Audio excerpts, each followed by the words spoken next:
we said when we want to develop a framework or a policy or a plan, it needs to be informed by the research. So we commissioned a research in terms of the projections, looking, for example, at the 14 crops, major crops, including maize and soybean, sorghum, and so on. So the result says that climate change will affect us, will not only bring us the negatives, but it might bring us some positive spin-offs.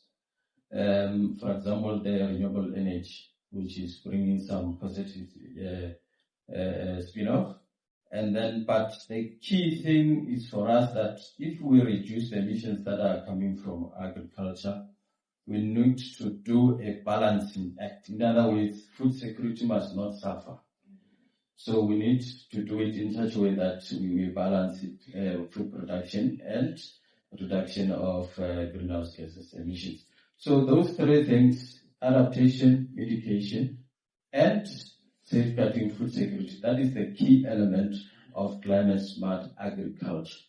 So, but it also, in terms of the definition, address also the social development goals, especially SDG number 2, zero hunger, and so on. So this is why we are doing climate smart agriculture to help us with sustainable production.